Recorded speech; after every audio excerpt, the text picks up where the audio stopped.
Hi. Dasara పూజ అండి. ఆ రోజు చేసుకున్నాను. కానీ ఆ రోజు నాకు చాలా ఫీవర్గా ఉంది. కానీ ఆ నవరాత్రులు దేవత నన్ను లాస్ట్ రోజు బాగా చేసుకోవాలి అని చెప్పని నాకు సహకరించినట్లుగా ఉండారు.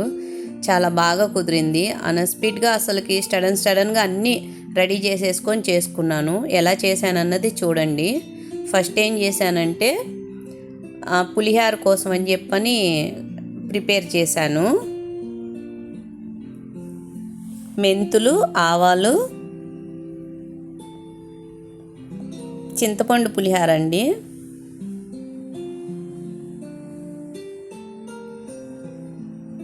శనగపప్పు,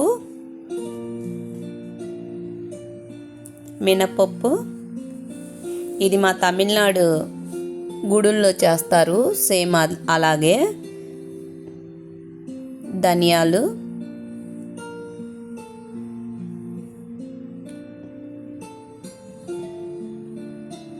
ఎండుమిరపకాయలు, కాశ్మీర్ చిల్లీ, అది మిరియాలు. కంపల్సరీ ఈ పౌడర్ చేసుకుంటేనే మనకి గుళ్ళో ఎలాగిస్తారో పులిహార అలాగే ఉండిద్ది టేస్టు.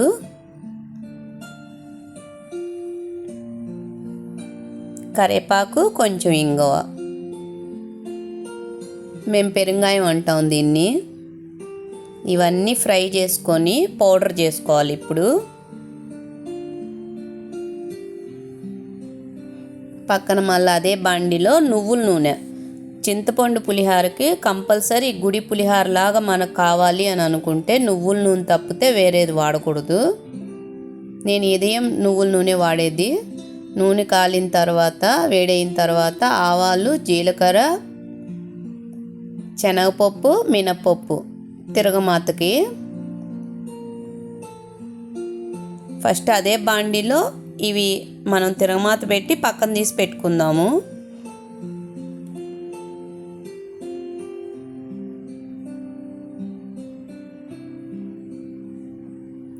శనక్కాయలు, 7 శనక్కాయలు,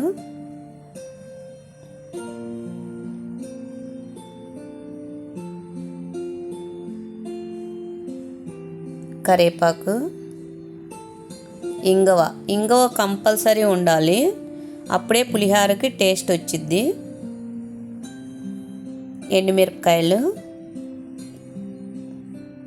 ఇది కొంచెం పక్కకు తీసుకొని దాని తర్వాత అదే నూనెలో కొంచెం తిరగమాత గింజలు దాంట్లోనూ ఉంచి అదే నూనెలో చింతపండు నానబెట్టుకుంటాం కదా, ఆ చింతపండు గుజ్జుని వేసుకోవాలి. దాంట్లోనే పచ్చిమిరపకాయలు, ఉప్పు, పసుపు.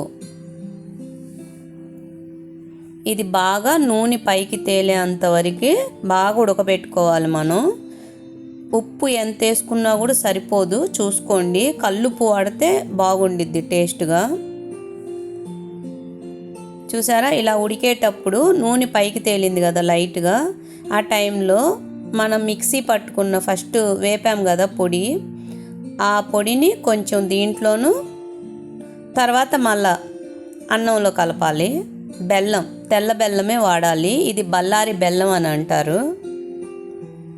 ఈ బెల్లం తొందరగా మనకు దొరకదు కానీ టేస్ట్ బాగుండిద్ది. చూసారా, ఇప్పుడు నూనె పైకి తేలింది. ఇది తీసి పక్కన పెట్టుకుందాం. నేను ఆల్రెడీ బియ్యం వచ్చేసి నానబెట్టేశాను. దాంట్లో కొంచెం నూనె, పసుపు 2 వేసి రైస్ కుక్కర్లో పెట్టాను. అప్పుడే పొడి పొడిగా వచ్చిద్ది మనకి.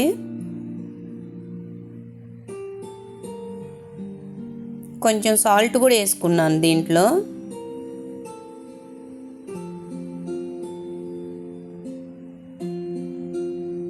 ఇలా మనం బాగా పొడి పొడిగా చేసిన తర్వాత మనం ఉడకబెట్టుకున్న పేస్ట్, ఇప్పుడు ఉడకబెట్టాం కదా, అది వేసి బాగా మిక్స్ చేసుకోవాలి.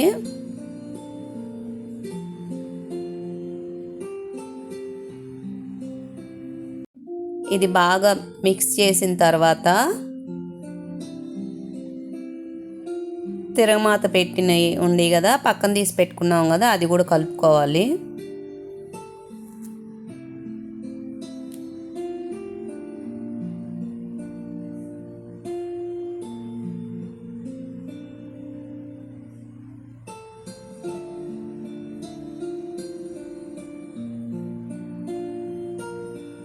పౌడర్ మళ్ళీ పైన వేస్తున్నా చూడండి, అదే పౌడరు.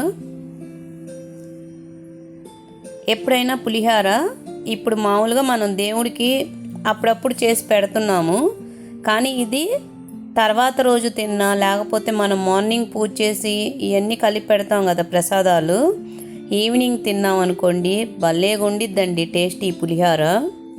తమిళనాడులో ఇలాగే చేస్తారు గుళ్ళో, మామూలు మన ఆంధ్రాలో కూడా ఇలాగే చేస్తారు, దుర్గమ్మ గుళ్ళో కూడా మెయిన్గా ఇక్కడైతే ఇలాగే చేస్తారండి. చాలా బాగుండిద్ది పులిహోర. నెక్స్ట్ వచ్చేసి గార్లిక్ వేసాను. ఇదిగోండి నేను ఒక 2 అవర్సే నానబెట్టాను మినపప్పు, బాగా స్మూత్గా వచ్చింది చూడండి. ఇలా బీట్ చేసుకోవాలి. ఫస్ట్ ఇలాగ దిష్టి తీయాలి. మా అమ్మమ్మ ఇలాగే చేస్తారనమాట. తను దిష్టి తీస్తే గారి పేలదు అని అంటారు, లేకపోతే సమ్ టైం గారి వచ్చేసి పేలిద్ది. నేను ఫస్ట్ ఇలాగ వేసేసి ఇది తీస్తా నేను పచ్చి మీదనే, కొంచెం లైట్గా కలర్ రాగాలే మళ్ళీ రెండో టైం వేస్తాను, అప్పుడే చాలా క్రిస్పీగా బాగుంటుంది. మనం ఒకేసారి ఫ్రై చేసామనుకోండి లోపల ఫ్రై అవ్వదు, పిండిగా ఉండిద్ది, క్రిస్పీగా కూడా రాదనమాట. హోటల్స్లో అంతా అలాగే చేస్తారు.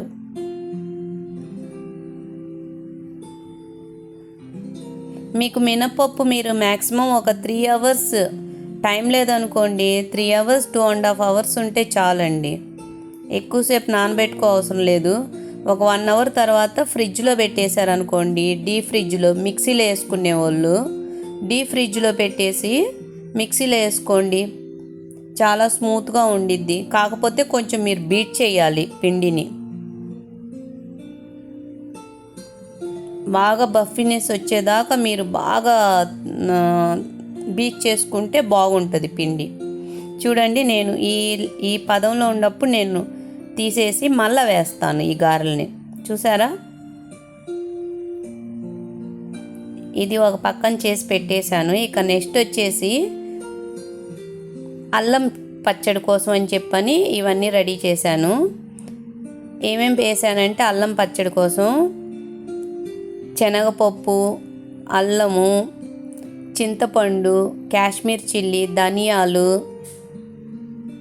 చూడండి శనగపప్పు, మినపప్పు, ధనియాలు, కాశ్మీర్ చిల్లీ. నేను ఇది కొంచెం ఎక్కువ రోజులు ఉంచుకోవడానికని రెడ్ చిల్లీతో చేస్తున్నాను. అల్లము, చిన్నులపాయ, పచ్చిమిరపకాయ అయితే ఒక 2-3 రోజులు ఉండిద్ది, ఫ్రిడ్జ్లో పెట్టినా ఒక 1 వీక్ ఉండిద్ది. ఇదైతే మనం ఒక 1 నెల రోజులు వాడుకోవచ్చు.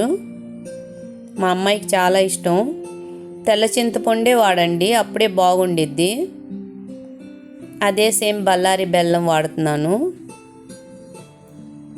అవి ఫ్రై చేసుకొని ఇప్పుడు మిక్సీ పట్టుకోవాలి.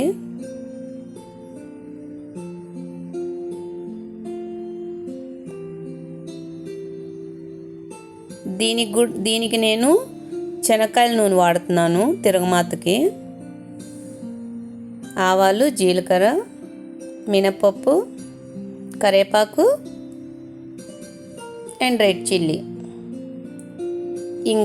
ఇంగువ కంపల్సరీ వాడతాం మేము. మిక్సీ వేసింది దాంట్లో వేసేసాను, అంటే కొంచెం ఏదన్నా పచ్చిగుండా కూడా పోయిద్ది. నెక్స్ట్ వచ్చేసి ఇప్పుడు పొంగల్కి రెడీ చేస్తున్నాను. ఈ పాలైతే ఆవిన పాలండి, మాకు అవే ఇక్కడ.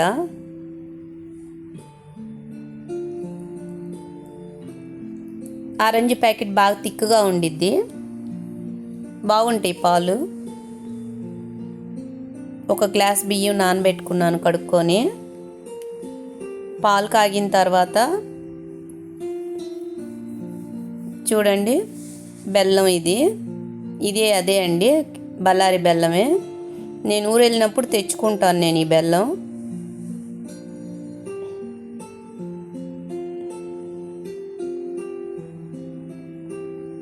పాలు పొంగినవి, నేను ఇక బియ్యం వేశాను. అంటే ఓ పక్కన అది ఓ పక్కన ఇది చేస్తూ ఉన్నాను. ఎడిటింగ్లో దాంది చూపిస్తున్నాను అన్నమాట, అంతే. ఆ రోజు చాలా హడావుడిగా చేశాను నేను పని అప్పటికప్పుడు. నిజంగా నేనైతే ఆ రోజు నాకున్న ఫీవర్కి నేను పూజ చేయలేనేమో అనుకున్నాను. కానీ ఆ నవరాత్రుల దేవతలు నన్ను కరుణించారు ఆ రోజు పూజ చేసుకోవడానికి. జీడిపప్పు నెయ్యిలో ఫ్రై చేసి దీంట్లో కూడా చూడండి నేను 1 స్పూన్ వేసాను. యాలకులు దంచేసుకోవాలి. మామూలుగా అయితే మా అమ్మమ్మ వాళ్ళు ఏం చేస్తారంటే పొంగలి శుక్రవారం, శనివారం, ఆదివారం చేస్తారు వాళ్ళు.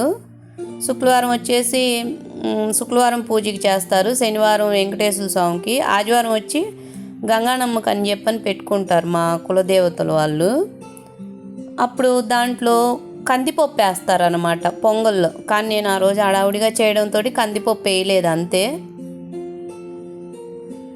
లేకపోతే కందిపప్పుతోటి పప్పన్న ఉడికిచ్చి పొంగల్లో పెట్టుకొని తింటారు.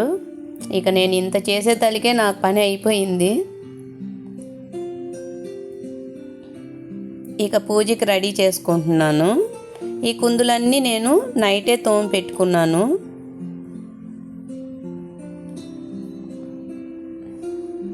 ఇంకొకటండి, వెండి సామాన్లు మీరు విమ్ బార్లో తోమండి, చాలా తెల్లగా వస్తాయండి. వేరే ఏ లిక్విడ్ అవసరం లేదు మనకి. ఊరికి ఆ లిక్విడ్లన్నీ బాగా తెల్లగా కొత్తగా ఉంటాయి. ఒకసారి ట్రై చేయండి. విమ్ బార్ తోటి వెండి సామాన్లు బాగా ఉంటాయి. చూసారా, ఇది నా దసరా పూజ. మీకు నచ్చితే please like and share, subscribe, comments పెట్టండి. తెలుగు అంటే నేను తెలుగు అమ్మాయినే, కాకపోతే నా తెలుగు కొంచెం తేడాగా ఉండిద్ది. నేను చెన్నైలో పెరిగినందువలన మిస్టేక్స్ ఉంటే క్షమించండి. చూసారా, నిజంగా అసలు పూజ చేయంగానే ఇల్లు కూడా అంత కలకల్లాడిపోయింది. ఆ రోజైతే చాలా హ్యాపీగా ఫీల్ అయ్యా నేను.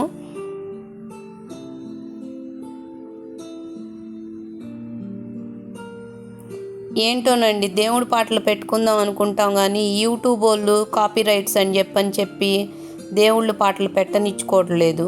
ఓన్లీ షార్ట్స్కే పెట్టనిస్తున్నారు. కొంచెం అది వాళ్ళు కరుణిస్తే బాగుండిద్ది కదా.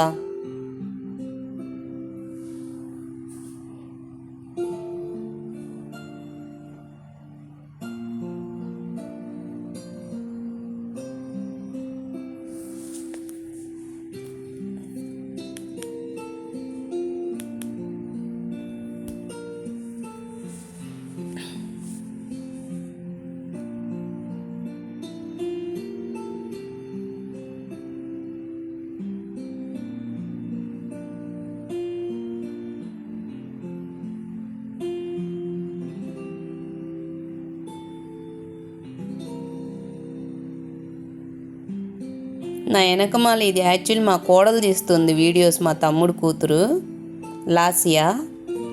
ఎంత బాగా తీసింది చూడండి వీడియోస్. వాళ్ళ అమ్మకైతే అస్సలకి చేయదు, నాకే చేసిద్ది. ఈ పూజకి ఈ వీడియోకి కారణం ఏకైక వ్యక్తి లాసియా అనమాట. తనకే అంత క్రెడిట్, అంతా తనే తీసింది.